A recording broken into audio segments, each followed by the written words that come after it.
Pour nous mener à 8 heures, on va accueillir sur ce plateau une dame pour parler d'un sujet très important, la trisomie 21 ou syndrome de Down au Cameroun. Huguette Epé Boimé, bonjour et bienvenue. Bonjour, bienvenue. Bien réveillée? Oui, ça va. Ça va. Comment se réveiller le bout de chou ce matin? Très bien, je se réveille toujours avec le sourire. Je rappelle que, je signale que vous êtes fondatrice de l'association Triso et Vie, une association qui a été lancée le week-end dernier à Yaoundé, et vous êtes vous-même maman d'un enfant trisomique. Ça fait quoi? Ça change quoi? Ou alors, ça fait quoi d'être maman d'un enfant trisomique? Être maman d'un enfant porteur de trisomie 21 a révélé en moi beaucoup de choses. Oui. Telle que cette force de me tenir aujourd'hui devant vous. Ça m'a donné l'envie de combattre parce que j'ai été souvent confrontée à beaucoup de difficultés dans la société. Oui, et c'est pour ça que vous avez créé l'association Triso et Vie en collaboration. Comment s'est fait le switch, passer du simple statut de dame qui a eu un enfant atteint de trisomie et de militante qui veut maintenant encourager ou alors vulgariser la connaissance de la maladie? L'idée de cette association m'est venue après plusieurs rencontres avec des parents d'enfants porteurs de trisomie dans les hôpitaux et autres. J'ai d'abord créé un groupe WhatsApp où on avait des échanges entre nous de nos expériences, le partage de connaissances et on se soutenait mutuellement. Après, j'ai pensé pourquoi ne pas se rassembler pour ensemble former une association pour militer maintenant légalement. Parlons de la maladie en elle-même. À quoi ça renvoie concrètement quand on voit enfant atteint de trisomie 21? Vous qui êtes parent d'enfants, c'est quoi? C'est un enfant qui ne parle pas, qui ne bouge pas? C'est un enfant comment, un enfant trisomique? Bon. Les personnes porteuses de trisomie sont des personnes qui ont une déficience intellectuelle, un retard de croissance physique, psychologique. Et la trisomie se manifeste différemment chez chaque personne. Ce n'est pas toujours la même chose. Mais dans mon cas, mon fils, il n'entend pas très bien et il ne parle pas encore. Il est hyperactif en même temps. On en reparlera, on va en reparler, mais d'abord revoyons ce lancement de votre association, l'association Triso et Vie, qui a été lancée vendredi dernier, je crois, samedi ou vendredi? Vendredi dernier. Et nos reporters étaient sur place pour vous restituer les échanges et le but même de cette association-là. Regardez. Yolande Epé Boimé est maman d'un enfant porteur de la trisomie 21. Elle crée l'association Triso et Vie le 18 août 2020 pour montrer au monde qu'on peut être porteur de cette maladie et vivre normalement. J'ai des projets et des objectifs. C'est de sensibiliser la société, d'interpeller le corps médical. Surtout, je dirais vraiment, parce que c'est ça le plus important, qu'un parent sache, connaisse l'état de son enfant dès le départ. Médecins, parents et autres experts évoquent les difficultés rencontrées dans le quotidien. Ils attendent alors un accompagnement des enfants trisomiques. Vous savez, ces enfants ont tellement d'amour à donner. Ces enfants ont besoin d'amour parce qu'ils en ont beaucoup à donner. Donc, tous les parents qui n'ont pas d'enfants trisomiques et qui ont la main sur le cœur, nous vous invitons à participer, à contribuer, à nous assister durant cette cause noble parce que nous avons besoin de vous. Et pour montrer que la trisomie 21 n'est pas une fatalité, le jeune Nathanaël a montré à l'assistance ses talents de danseur.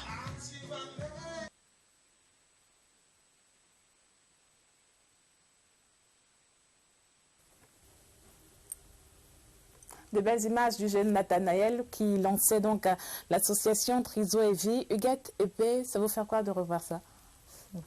Ça me fait plaisir, ça me fait comprendre que le challenge est lancé et les nouveaux défis, l'avenir m'en dira.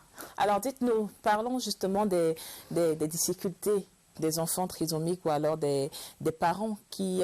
des parents d'enfants atteints du syndrome de Down. Quels sont les préjugés courants auxquels vous faites face dans la société? L'idée principale de ce combat vient du fait que la société camerounaise et africaine en général considère la trisomie comme étant un phénomène mystique. Oui. La société camerounaise rejette des parents ou alors des enfants et des enfants porteurs de trisomie, le regard social n'est pas toujours appréciable. Vous avez la plupart du temps, quand vous êtes en train de marcher dans la rue, des gens qui lancent des petits mots. L'enfant, même on refuse qu'il joue avec des autres. On se dit qu'il est contagieux. Et pourtant, des personnes trisomiques, ce sont des personnes pleines d'amour, pleines de chaleur. Il suffit juste de les accorder l'amour et l'attention. Est-ce qu'il y a des gens qui ne reconnaissent pas que c'est une maladie génétique et qui trouvent que c'est peut-être la mère la fautive ou le père le fautif? Bien évidemment, madame. Dans la plupart des cas, les gens, déjà ne sachant pas ce que c'est que la trisomie, ils ne comprennent même pas de quoi il est question en fait. Et ils rejettent la faute sur qui généralement? Sur les deux parents. Pourtant, la trisomie n'est pas comme la drépano. La trisomie, c'est une maladie congénitale et c'est au cours de la grossesse que le supplément de chromosomes se dépose. Donc, ce n'est pas, on ne devient pas trisomique, on est trisomique. Ça peut avoir un impact sur le couple, je suppose? Bien évidemment. Je dirais que dans mon cas, ça a beaucoup joué. Parce qu'aujourd'hui, je ne suis plus avec le père de mon fils, qui peut-être n'a pas été assez à la hauteur de ce défi. D'où j'ai vraiment décidé de mener ce combat-là pour ces parents, ces mamans qui se retrouvent souvent dans la plupart des cas seuls avec des enfants trisomiques. Parlez-nous, dites-nous comment est-ce que vous avez découvert que votre enfant est trisomique? Vous le saviez en étant enceinte? Je ne le savais pas du tout. Je ne le savais vraiment pas. Étant enceinte, étant maman d'un enfant prémipare, c'était ma première grossesse. J'étais vraiment très regardante, je faisais tous les examens. J'ai fait tout mon suivi et les échographies. Jamais en aucun moment, le médecin n'a signalé que l'enfant avait une malformation. Même après la naissance, j'ai fait 2 jours hospitalisés.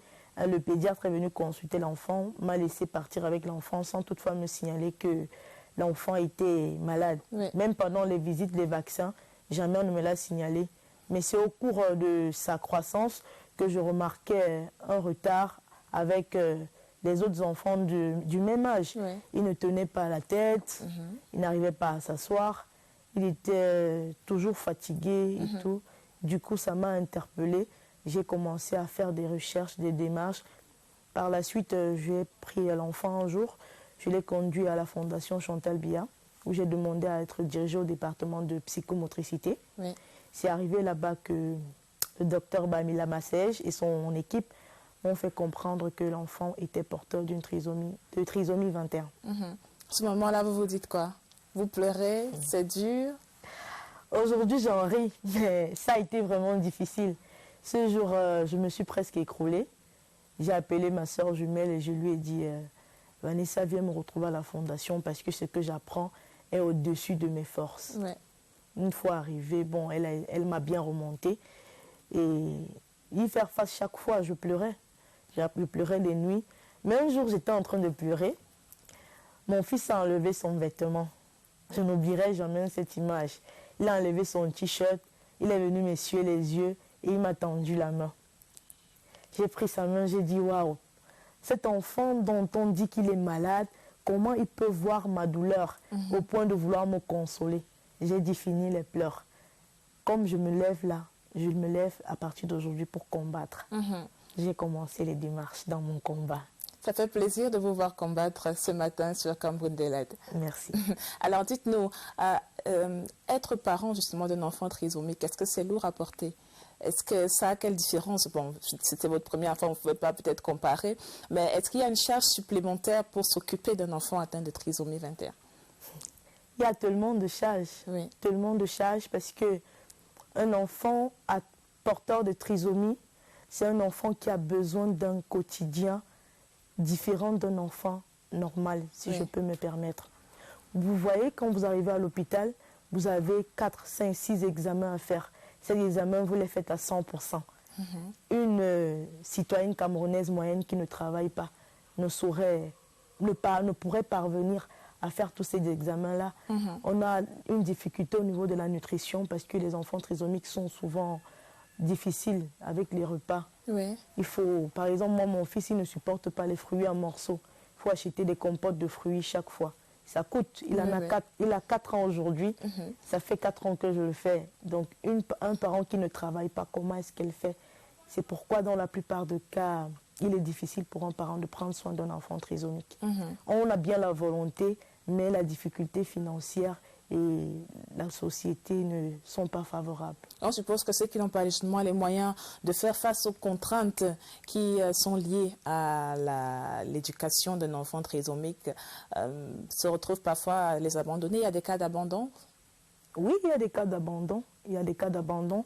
J'ai rencontré une dame un jour qui m'a dit que son compagnon lui a demandé, son nouveau compagnon, parce qu'elle a été abandonnée par le père, lui a demandé de faire le choix entre l'enfant et lui. Et leur relation. Et leur relation. Elle se retrouvait en train d'aller laisser l'enfant au village. Elle est revenue en ville faire sa vie. Donc. Est-ce que les enfants sont conscients, alors les personnes atteintes de trisomie 21 sont conscientes de leurs différences? Je dirais non. Hein. Je dirais non parce que moi, mon fils, il ne se considère pas comme quelqu'un de malade, si on veut. Pour lui, c'est normal, il se lève le matin, il sait qu'il doit manger, il va ici, il va là-bas, on prend soin de lui. Il n'a pas conscience des risques parce que de par son hyperactivité, il touche à tout sans toutefois savoir que ceci, c'est ça. Donc, c'est juste un meilleur accompagnement pour mieux les intégrer dans la société. Donc, ils ne sont pas conscients. Parlons d'accompagnement, justement. Vous, dans votre histoire que vous racontez, dans votre cheminement pour découvrir la maladie de votre fils, on découvre justement il vous a fallu aller vers la Fondation Tantal Biya pour découvrir que votre enfant était atteint de trisomie 21. Est-ce qu'il y a des structures spécialisées pour les parents ou alors les enfants atteints de trisomie 21? Bon, la réponse à cette question, je dirais non ou alors oui. Non et oui. Comment se passe l'accompagnement? Comment vous gérez l'accompagnement? L'accompagnement, on le gère personnellement. Personnellement, chaque parent, quand il est déjà... D'abord, faudrait-il qu'il soit d'abord au courant que l'enfant est porteur de trisomie, qu'il sache ce que c'est que la trisomie. Parce que pour mieux combattre une maladie, il faut connaître la maladie. Généralement, les parents d'enfants porteurs de trisomie se retrouvent en train d'aller chez des féticheurs parce qu'ils savent que c'est la sorcellerie. Du coup, l'enfant est manipulé. Il y a des pratiques qui se font sur l'enfant. Pourtant, si le corps médical signale plutôt aux parents que l'enfant est porteur de trisomie, je pense que le suivi serait meilleur et on saura l'orienter. Dans votre cas, vous pensez que le corps médical n'était pas au courant, n'a pas su être détecté assez tôt ou alors ne vous a juste pas dit que c'était ça? Je dirais ne m'a juste pas dit parce que prendre fonction en tant que médecin dans un hôpital public, c'est être suffisamment formé. Le Cameroun, c'est un pays, faut dire, on ne saurait négliger ça. Et un enfant trisomique, une personne trisomique a des différences contrairement à une personne normale. Déjà au niveau du faciès, au niveau de la nuque, le cou est plus court. Donc un médecin ne peut vraiment pas passer à côté de ça. Donc je dirais qu'on ne m'a pas informé. Alors, dites-nous, est-ce qu'il y a, vous connaissez des statistiques au Cameroun sur l'ampleur de la maladie? Des statistiques, non. Même dans mes recherches, souvent, je n'ai pas vu de statistiques et je comprends. Une maladie qui est ignorée et qui n'est pas parlée ne saurait vraiment porter acte de statistiques. Oui, on imagine. Donc l'association est créée, elle a pour but de faire quoi exactement? L'objectif principal de l'association Triso et Vie est de lever le tabou sur le sujet de la trisomie et de sensibiliser la société, militer pour l'intégration sociale des personnes porteuses de trisomie. Elle est aussi... elle permet à l'intégration sociale et valoriser l'éducation inclusive en milieu scolaire. Parce que vous voyez, un enfant trisomique qui se retrouve dans une école pour enfants trisomiques uniquement a du mal à se lever. Par contre, en étant avec des enfants normaux, ça fait en sorte que l'enfant voie ce que ses camarades produisent et qu'il puisse en faire même. D'où la valorisation de l'éducation inclusive en milieu scolaire. Justement, comment se passe la scolarisation? Bon, pour l'instant, jusqu'ici. Pour l'instant, mon fils il fréquente dans une école normale.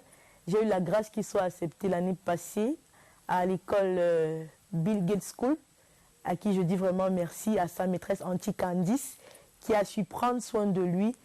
Et avec cette différence-là, elle a su vraiment s'occuper de lui. Et avant la fin d'année, c'est vrai que l'année scolaire n'est pas finie, il a eu vraiment un plus. Au début de l'école, étant hyperactif, il ne savait pas, il ne supportait pas rester assis. Mais en voyant tous ses camarades assis, il a fini, oui, il s'est adapté. Il a eu beaucoup d'autonomie. Et vraiment, la maîtresse a su travailler pour son intégration. Mais les autres enfants trisomiques qui n'ont pas la chance d'être intégrés dans le circuit normal, ils se dirigent vers quoi? Ils marchent comment? La plupart des parents d'enfants trisomiques, honnêtement, ne scolarisent pas les enfants. Ne scolarisent pas les enfants parce que peut-être ils ont découvert trop tard et se disent pourquoi scolariser un enfant qui sera inutile à la société. Voilà la pensée que la plupart des personnes ont. Moi-même, quand j'ai amené mon enfant dans cette école, on m'a dit « Yolande, pourquoi est-ce que tu as amené l'enfant là-bas? Il va servir à quoi demain ?» Donc, la plupart, on les retrouve au centre des handicapés où on essaye de les inculquer un enseignement quelconque. Mais depuis que votre enfant est scolarisé, est-ce qu'il y a un déphasage entre lui et ses autres camarades? Est-ce qu'il a un retard dans l'apprentissage? Oui, il est en retard.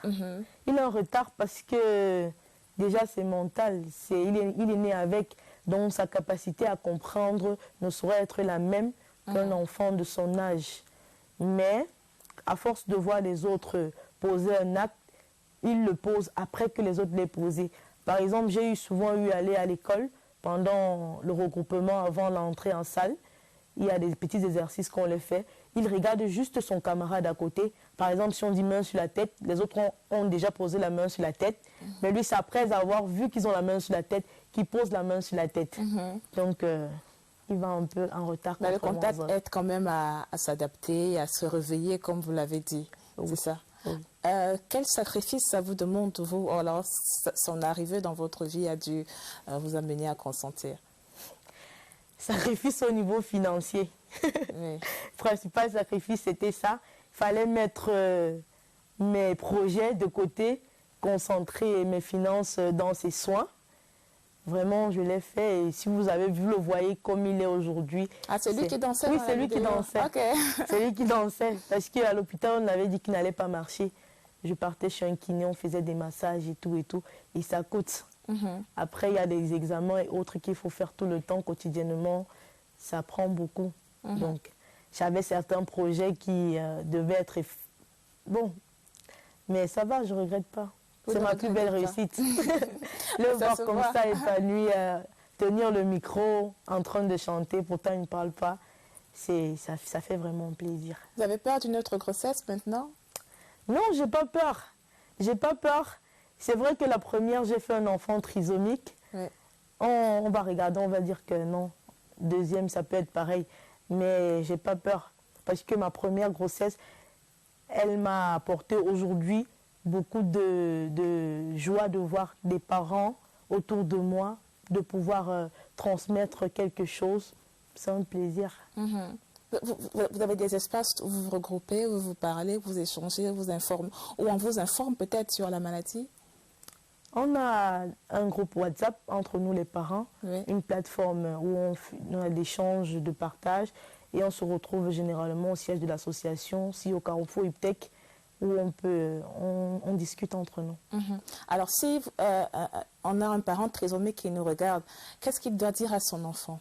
Parce que forcément, être différent attire beaucoup de critiques, beaucoup d'incompréhension dans la société. Je suppose que votre enfant n'a que 4 ans et que vous vous préparez certainement aux méchancetés qu'il pourrait vivre aussi bien à l'école qu'à la maison, dans ses interactions sociales. Qu'est-ce que vous vous préparez à lui dire? Je dirais à mon fils d'être fier de lui. Le slogan de l'association Triso et Vie, c'est « Ma différence, ma force ». Parce que c'est cette différence-là qui fait de lui quelqu'un de spécial. Donc je dirais aux parents, déjà eux, de ne pas se laisser aller. Parce que dans la plupart des cas, vous avez des parents qui se laissent aller. Et la personne trisomique, c'est quelqu'un d'assez émotionnel. Il vit ce que son parent vit. Il ressent profondément. Un parent joyeux a sûrement un enfant joyeux. Donc, je dirais aux parents d'être fiers d'eux, de ne pas se laisser aller, de bien se mettre. Oui. Parce que avoir un enfant trisomique, c'est pas l'échec, c'est un défi. Parce que la trisomie se développe pendant la grossesse. Alors, c'est divin pour moi, je dis, Dieu choisit qui il veut pour un combat. Et il ne saurait donner à quelqu'un un combat qui soit au-dessus de ses forces. Merci beaucoup, Huguette Épée, pour ce beau message de force et d'endurance. Et bon courage avec, comment il s'appelle le petit? Nathanaël. Avec le petit Nathanaël, et on sait que ce sera un grand homme. Merci. Merci Gladys.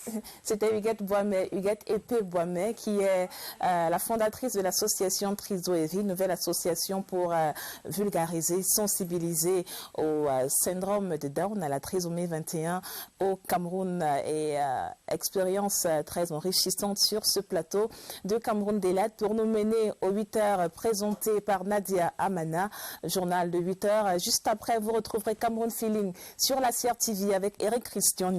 Cameroun Daylight continue sur CRTV News. Nous serons en direct pour prendre la sélection du jour avec Caresse Cessiane dans la suite de Cameroun Daylight. A tout de suite et très belle journée si vous restez sur la CRTV.